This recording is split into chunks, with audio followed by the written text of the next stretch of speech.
As he came out of the temple, one of his disciples said to him, "Look, teacher, what large stones and what large buildings." Then Jesus asked them, "Do you see these great buildings? Not one stone will be left here upon another. All will be thrown down." When he was sitting on the Mount of Olives opposite the temple, Peter, James, John, and Andrew asked him privately, "Tell us, when will this be?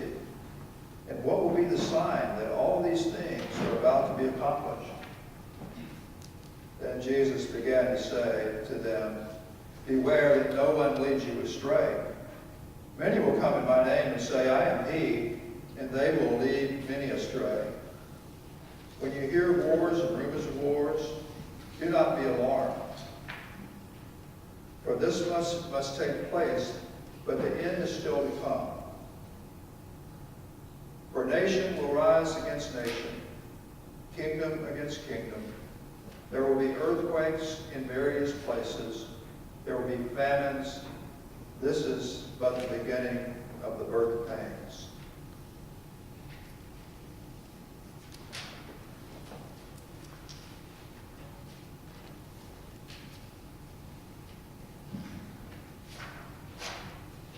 As I have confessed to you, sometimes I go across the sidewalk to hear preaching over at the Catholic Church. I'm involved with Paulus Associates there, so there's a lay spirituality kind of thing. And it's sort of cool because I can go there and I'm not responsible for anything. And so I can hear. And as we read several scriptures during the worship service, they read several also, usually the same ones we are going to read. When I go on Saturday, see, then I get, if I haven't finished my sermon, which is pretty often, I can pick up a few gems from the priests, because they've got 4 good preaching priests over there. So I try to write them an email during the week and say, "Thank you, you made my sermon." But sometimes, though, when they're reading the scriptures as we have read today, I'll listen, and particularly if the gospel story is a bit hard to swallow or unusual. I'll sit there and I'll think, and I'll say to Helen, "I wonder how he's going to unpack this one."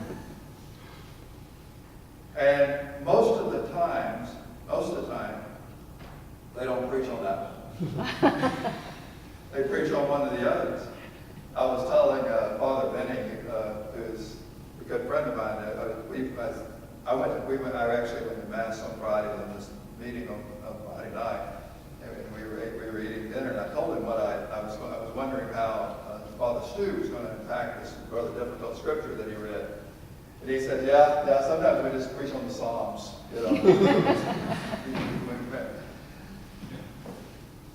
Today we read 2 rather unusual scriptures. You may have thought all 3 were.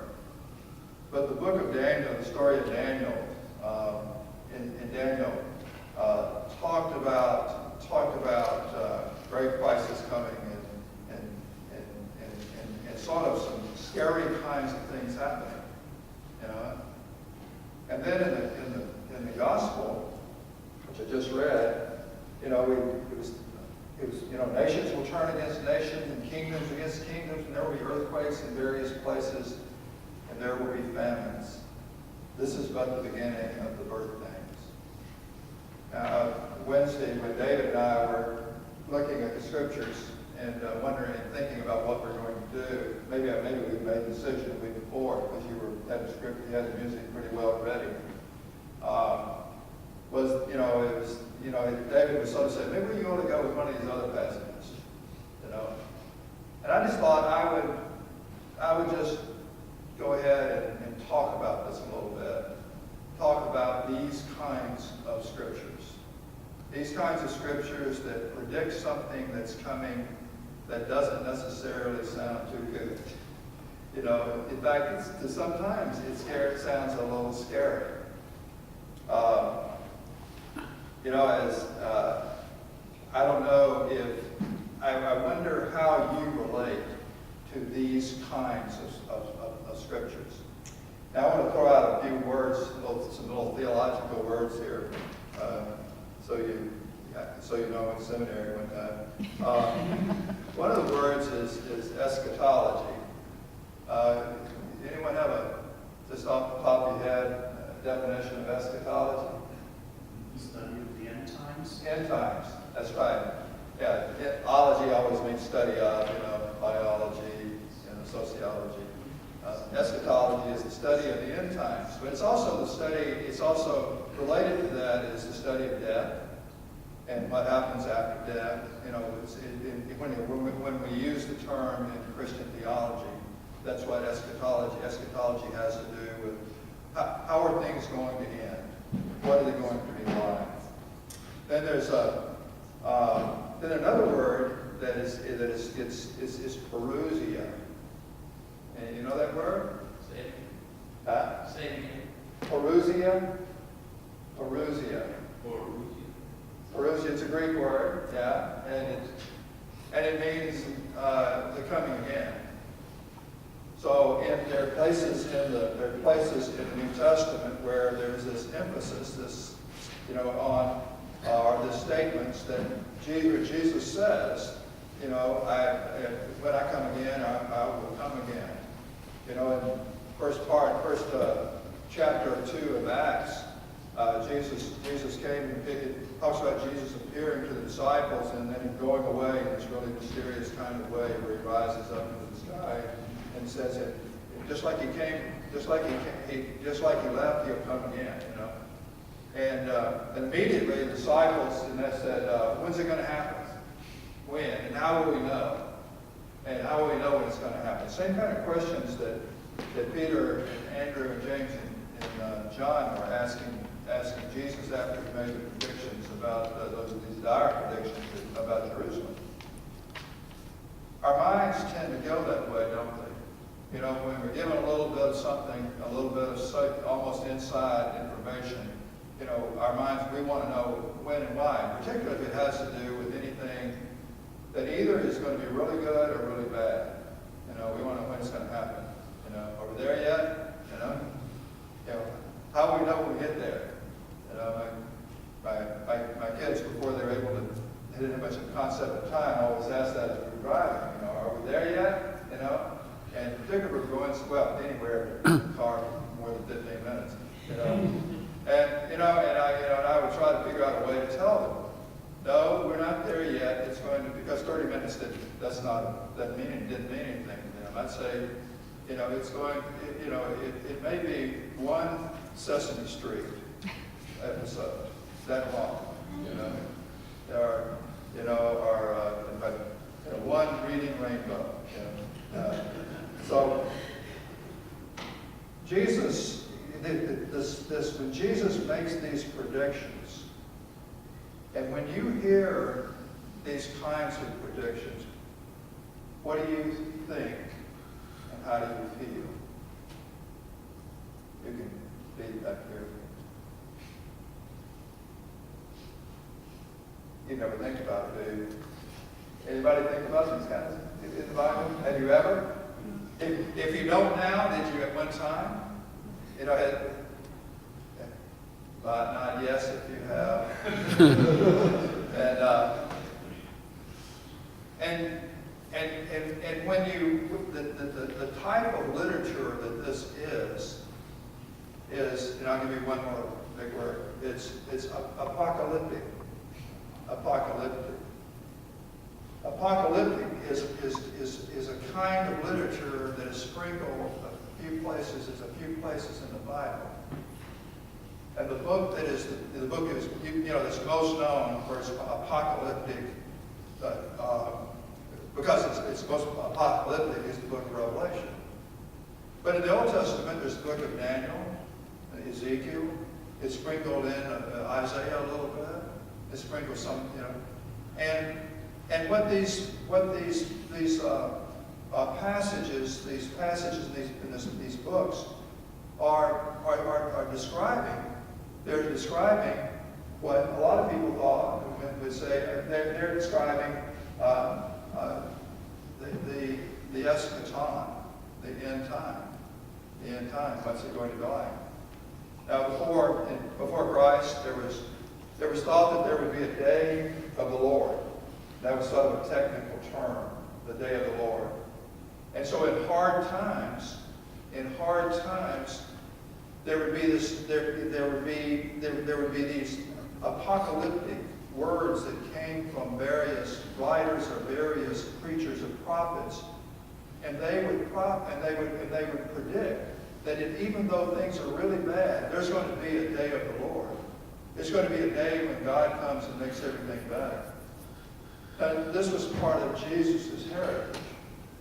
He grew up hearing that there would be a day of the Lord, a time when things happen, when God came or God came down and in some way, God acted and liberated them from the bad things that happened. If I'm reading the scriptures, it has occurred to me that most of the scriptures were written during hard times. They were not times when things were bountiful for all the people. And so scriptures were born out of hardness, and sometimes it's persecution, sometimes it's war, sometimes it was hopeless situations. And the scriptures were written during those times. You read the Psalms, a lot of them are crying out, "Save me, God. Help me, God.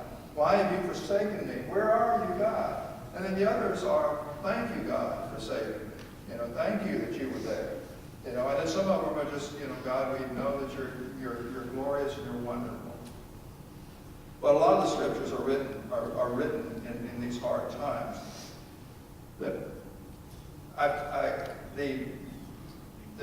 The Bible is really not a constitution. Sometimes we treat it like it's a constitution. That it's a book of rules, and it sort of says this is the way you're going to live your life. So you don't know. So if you want to know if you're on the right track, you can go and you can try to figure it out. And when it's confusing, you do a lot of reading and try to figure it out. The Bible does some of that.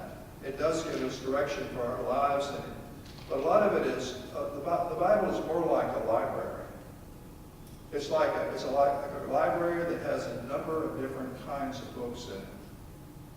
And if you really want to be true to the Scripture, and then it's important to know what type of literature you're reading, and also the context in which it's written. If you don't read those, if you don't know those things, then you begin with deficiencies in regard to your ability to interpret the words for you. So we've got all kinds of books in the Bible and all kinds of literature in the Bible. Some of it is apocalyptic. Apocalyptic is written and is given to people in times of great, great, great stress. The book of Revelation, some people earlier, they thought it may have been written in the time of Nero. Now more scholars believe it was written in the time of Domitian. Said it word. Say it loud. Domitian? Yeah. And so there, and a time when it looked like things were hopeless. Christians were being killed, and they were dying in the arena. They were being hunted down. And so here's this word, and if you want to understand apocalyptic literature, you've got to realize that. Now, I realized a few years ago that it's very difficult for most of us to appreciate apocalyptic literature. And so what we do with it is we try to figure out, we come up with all kinds of strange schemes as to what it means. Because we don't understand that what it really is a word of promise and hope. Now, when you read as a child or at other times, when you read these kinds of scriptures, did they ever scare you? See it did? Yeah. Did you ever think, maybe I'm going to be the one that's not going to be? I'm going to be the one left behind, maybe I'm not. I think I'm there. I think I'm connected with God, but I'm not sure if it's enough, And so it's sort of a scary, sort of scares us. That it occurred to me this week that the purpose of the writing was not to scare anyone. It was not written to the enemies of the Christians or the enemies of the Jews. It was written to the people undergoing persecution. It was written to them. And so in time of great stress and persecution, then when we read that, what we hear in it is that there's hope. That there's hope. So these are words of hope. These are words of hope for us. Now, I look around the room and I don't, we've all of us have been through crisis in our lives at this stage of our some of our students, and you're saying, I'm there right now. But all of us have been in crisis in our lives. Many of us have lost people, and many of us have, and sometimes some of us have been through things and we thought, I don't know how I'm going to take another step. I don't know how I can do this. And I can remember a time when my first wife was very, very sick. She was away, and I was very stressed. And I wondered, and she was away visiting a relative, and I got a call from the relative, and the relative said, "Can you please come get Carol? She's really in needs you to come get her." And I can remember sitting by the phone and saying, "God, I cannot take another step. If you do not give me the strength to take another step, I will just sit here at this table." And bit by bit, I felt a surge of energy within me. And bit by bit, I got an idea about what the next thing to do would be. Have you been there in the midst of crisis? You've been there when things look bleak, and you wonder you wonder, maybe there is a way, but I don't even know if I've got the strength to do it. Then you may understand some of what it means. You may appreciate some of the apocalyptic literature then, and you can hear the apocalyptic literature saying to you, there is hope. Hope is important. I was thinking about the role of hope. That sometimes we think it's that revolution and new life comes out of a depressing situation, depravity. But actually, it comes out of hope. Until there's hope, then there's not a movement, there's not an attempt to try to do better, because you don't know, if you have no idea that better can even be accomplished at all. Then you do nothing. You continue on as you are. Apocalyptic literature brings you a word of hope. And hope and despair and sadness and even struggle may be the soil, but hope is the seed that blossoms that brings forth the fruit, the flower, the fruit. The fascination that we have, sometimes there are two ways that people react to this kind of literature. One is an fascination. Have you been around people that are just really, maybe you are, maybe it's you, I don't know, but have you been around people who are just really, really, really into this subject kind of,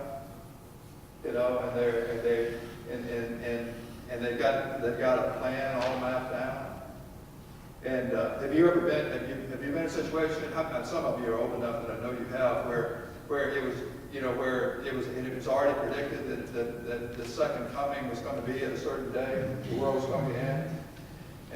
And if that happened, we got missed, didn't we? But if, so can be an over fascination with this kind of literature. The other thing that can happen is that we can be fearful. And we don't understand that the relevance to us is that it's God's saying to us, it's going to be okay. Keep working. Stay with it to the end. It's going to be all right. Amen. Our